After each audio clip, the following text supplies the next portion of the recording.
给你1年的时间，一个百年老宅，它会在你的手里变化成什么样子？2023年3月1日，我们2个装修小白，在没有做任何规划的前提下，凭着一腔热血，开始对这个接近150年的老宅子进行了改造。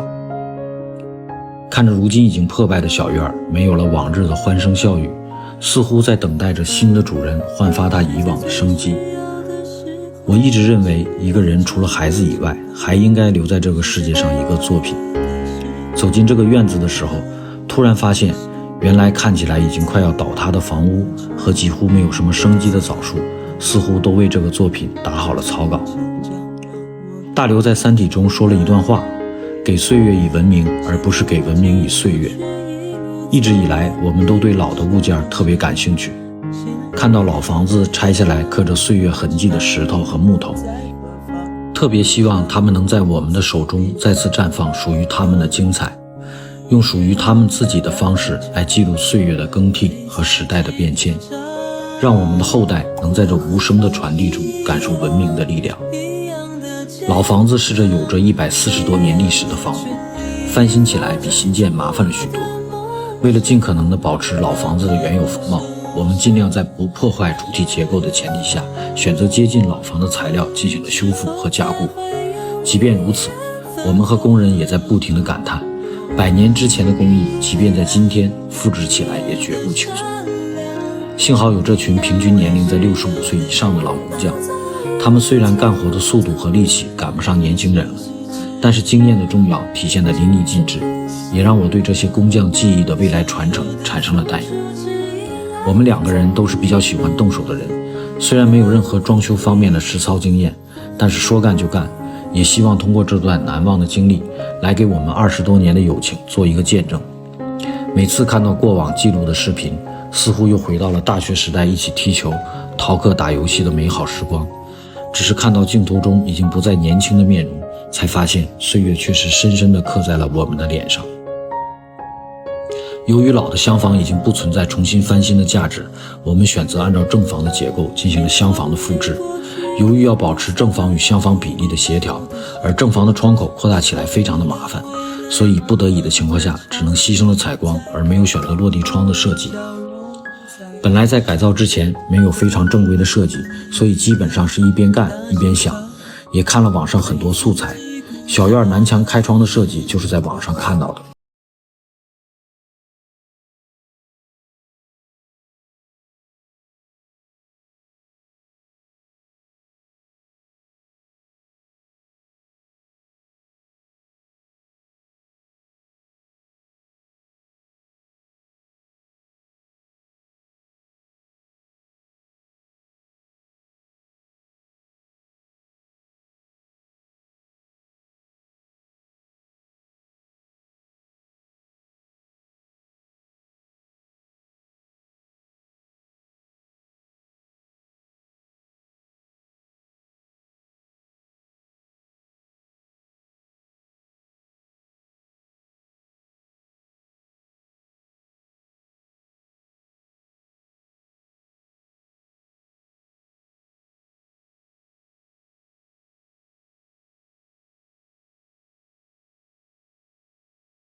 选择了几家之后，最后定的这一家，总体的颜色和质量比较符合我的需求。选择小青瓦是因为对传统的苏式建筑和徽派建筑有一定的情结，没有选择树脂瓦片的原因是因为看起来比较假，可是要效果好，终究是需要付出代价的，就是工费太贵了。其实北方的天气晴朗干燥，小青瓦看起来的感觉远不如江南烟雨蒙蒙的感觉好。之前就说过，我们对这个工作的艰辛估计远远不足，你看这不就来了。旧房拆下来大量的石头，我们准备铺在厢房门前将来的连廊下面，还有影壁墙的后面凉亭下面。这个铺石头的工作我们2个人干了整整1个星期，我敢发誓我俩这辈子都不会再想搬石头了，太累了，真的是太累了。虽然铺设的过程中由于水平的原因导致有的地方没有特别平整，不过铺完之后的整体效果还是让我俩陷入了深深的自恋之中。不管你们怎么看，我俩觉得很平很好看，不接受反驳。开在南墙上的小窗把剩下的瓦片一片一片的叠在里面，既通风又不影响采光。完了，又开始自恋了。到这个时候，院子整体的土建工作就剩下最重要的几项了，门楼和影壁墙。之前查了很多资料，对大门的设计还是希望采用传统的木质大门，对尺寸也进行了很严格的要求。影壁墙的中间留了一个洞，这和标准的影壁墙设计有所不同，反正自己喜欢就好。找到了一个75岁打石头的老工匠，在他手里买了几百块人工打出来的石头，一块一块的铺在了门口的路上。看着院子一点点的变化，有点像自己的孩子逐渐在长大，手上的泡、身上的伤口和满身的劳累似乎也不那么重要了。2个月的时间很快就过去了，小院才有了现在这个模样。下一个阶段的视频我会及时更新。看着这群年龄已经超过我父亲的老工匠，发自心里的佩服和喜欢。我想我能够为他们做的唯一的一件事情，就是帮助他们多介绍一点活，让他们在赚到钱的同时，能够给这个时代留下更多的痕迹。大连的气候特别的有意思，似乎春天总是特别短暂，不经意间天气就热了起来。厢房的地面用了水泥抛光加照面漆的工艺做的，没有用地面砖的原因是因为不太喜欢现代感比较强的东西。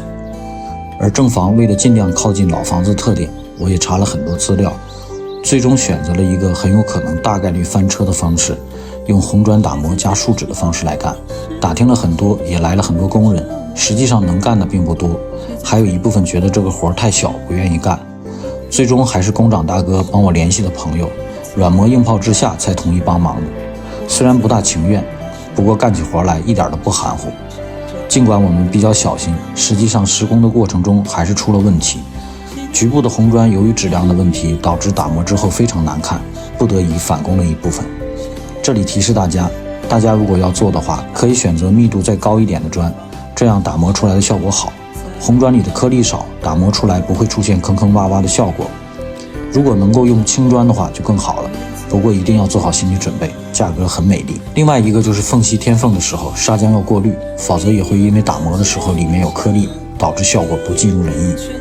由于对效果没有把握，我们用一部分的地面进行了实验，成活之后的效果还可以，就大面积施工了，上了3面树脂，大家看看感觉怎么样？所有理工科的男生基本上都有一个手工梦，这几年网络上也不断看到别人改造小院的视频，特别佩服那些动手能力强的人，再看看各式各样的工具，心里边就痒痒。旁边的邻居好像猜测这个小院里有2个貌似精神有点问题的人，有时大喊大叫，有时疯狂大笑。前2年网上有一句话比较流行，说你有没有为别人拼过命？这个我俩肯定没有，不过可以肯定的是，虽然没有为别人拼过命，可是曾经一起犯过病。现在回头看看，2个啥都不懂的人，心是真够大，啥都敢干。用我们东北话讲就是虎了吧唧的。施工到这里已经是5月中旬了，天气也越来越热了，我们2个的胆子也越来越大了。这不嘛，我们俩准备开始当木工了。好在最后一次理智让我俩知道还是要实验一下的，所以就从去后院的小门开始吧。从木材市场买回来的防腐木，经过简单的处理，组装成了一个小木门，看起来工艺不是特别的复杂。不过由于第一次干这个活，本来看起来很简单的工作，也由于很多工具是第一次使用，变得复杂起来，也充分理解了什么叫做眼高手低。好在这个小门确实简单了一些，磕磕绊绊的也终于做好了。上漆之后就开始安装，别人怎么看我俩不知道，不过我俩还是非常满意和兴奋的。院子里面有个亭子，基本上已经成了小院改造的标配了，我们也免不了。简单的设计之后就开始干，基本上也没有问过别人需要注意的事项，想到哪里就干到哪里。4个柱脚石的制作过程也很有戏剧性，做好第一个之后觉得水平可以了，就加快了速度，很快就打脸了。第2个做完之后发现开裂到无法使用，其实到现在我们也是大概猜测到原因，混凝土的比例肯定是搞错了，很多事情就是觉着行就开始不仔细，后果就是反。好在过程虽然坎坷一点，还是弄完了。上顶的过程中虽然考虑到了防雨的问题，但是对大自然的力量明显认识不足。上完顶的第2天就下雨了，我俩去了一看，果不其然漏了，咋整？再次返工呗。现实总是最能够教育人的，在这里我俩开始逐渐认真起来，意识到这个工作容不得马虎。第2次上顶，由于之前积累了一点经验，变得很快，1个上午基本就结束了。顶上附上我一直心心念念的茅草，感觉不错。不过这个东西在北方到底能怎么样，还得看看才说。其实到目前为止，我俩使用最熟练的工具就是角磨机。不过由于已经干了2个大活了，至少我俩是这样认为的。虽然也经历了返工，不过整体还是比较顺利的。觉着原来看起来比较难的事情也就那么回事吧，还是年轻脑子活，嘴上不说，心里对自己那叫一个佩服。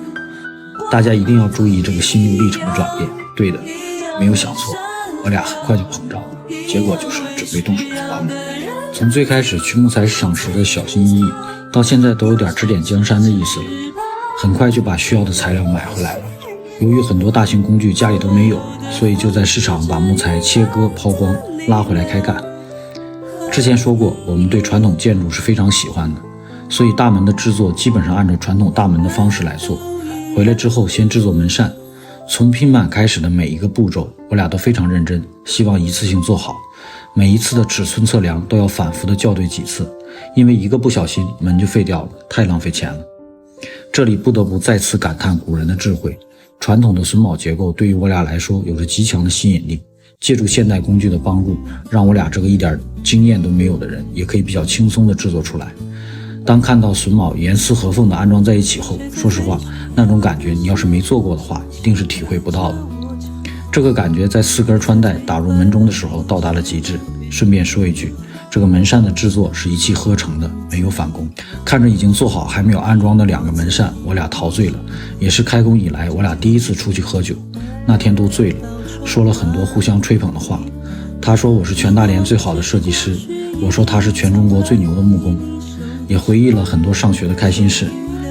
要是大学的时候有这手艺，那女孩不得排着队来追呀。门扇做好之后就开始门框的制作，比起门扇来说相对简单一点，不过门框的重量太大了，所以必须一次性的设计好整体的制作和安装流程，才能保证施工的进度。其实从接触木工开始，我俩就有一个问题没有解决，就是如何找一个绝对的平面，所以经常面临的问题就是没有办法做到4面平整。上网也学了很多，不过由于技术水平的不到位，虽然能看明白，不过却干不明白。不管了，干吧。好在工具是比较全的，门框组装完毕后就开始制作门迎，这个也是在整个大门制作过程当中的唯一一次返工。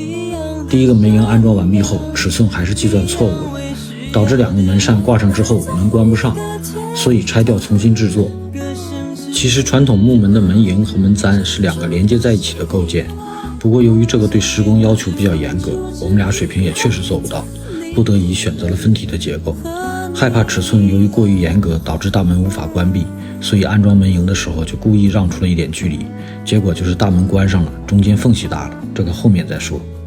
用剩余的边角料来制作门簪，选择了传统的吉祥如意4个字，好朋友也过来帮忙，一点一点的把字刻了出来，然后就是打磨上漆。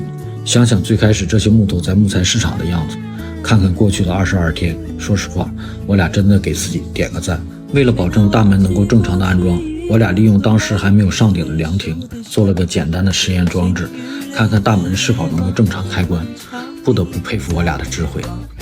门枕石中海眼的制作应该是比较难的一项，因为在石头上打磨，我俩确实没有特别好的工具，于是18般武艺，各种兵器轮番上阵，终于把这个海眼给抠出来了。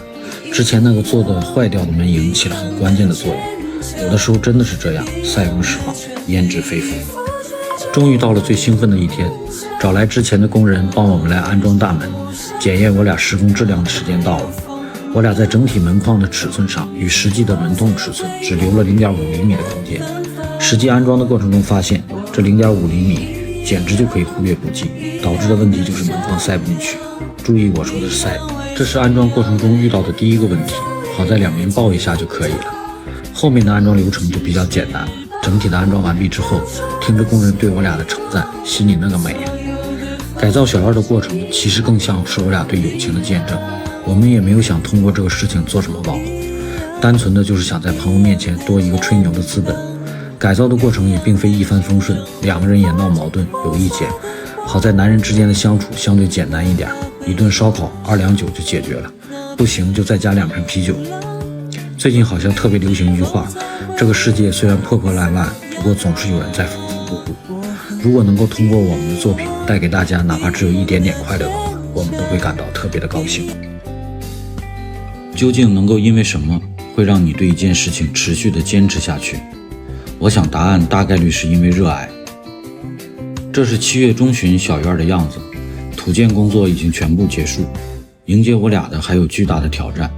视频有点长，希望大家能够耐心看完。为什么说是巨大的挑战呢？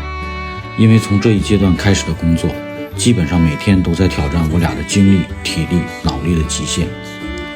除了凉亭以外，我其实一直还想有一个户外区域，朋友和亲人来的时候能够一起喝茶聊天。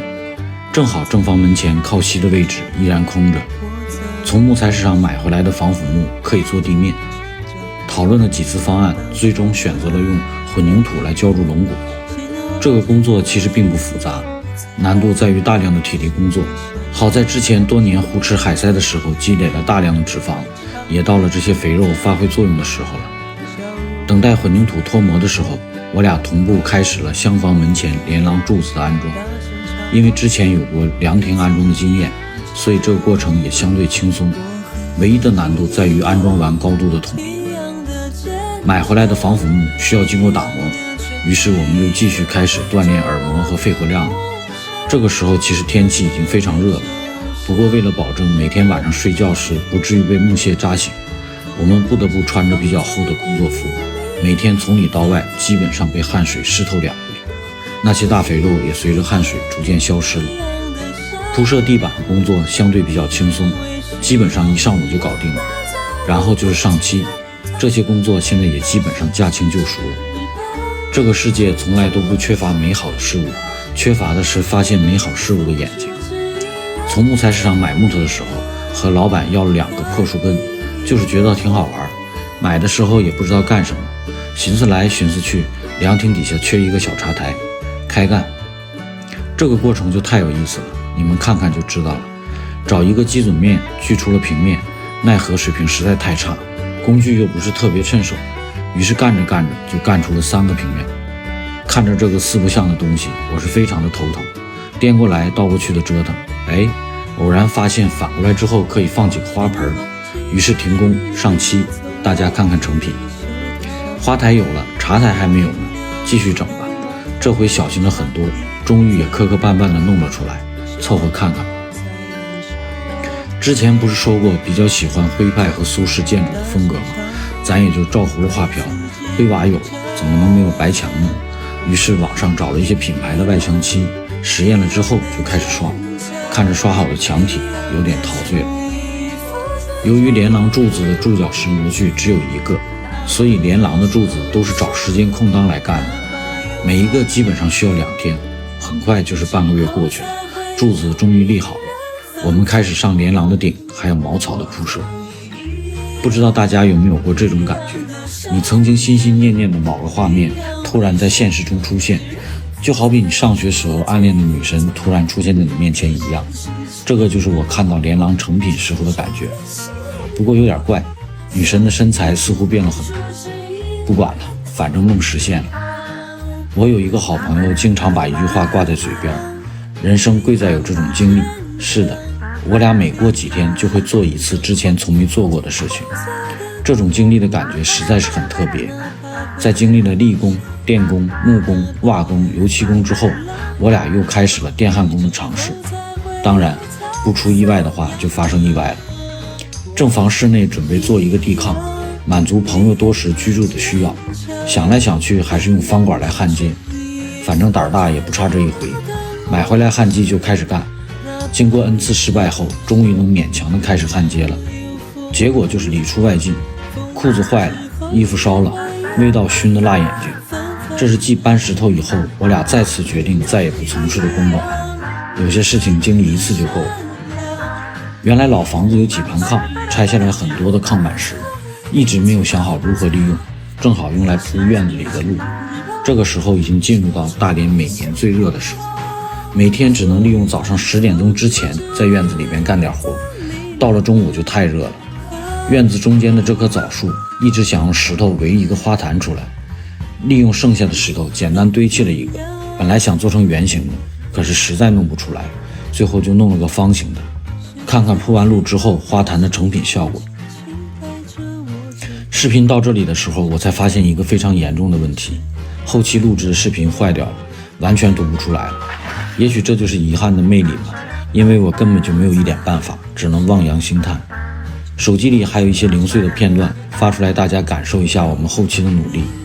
大门上漆的过程其实也挺有意思的，反复的试验色，最终的颜色和我俩试验过程中完全不一致，好在结果还不错。安上了护脚和铺手之后，大门就剩下唯一的一项门匾了。最终取了蓬莱仙境的谐音，小院子的名字就叫蓬莱。希望更多的朋友能来这里做客。后面安装灯光的工作也做了很多，截取了几张夜间的图片，大家感受一下。本来房子的所有门窗我俩也打算自己做的，研究了很久，发现实在是太难，远远超过我俩目前的水平。好在最后的理智战胜了理想，网上下单。我们把按照尺寸发过来的木材拼装、打磨、上漆，当然过程依然是磕磕绊绊的。不过看到安装后的效果，应该是除了大门以外我俩最满意的工作了。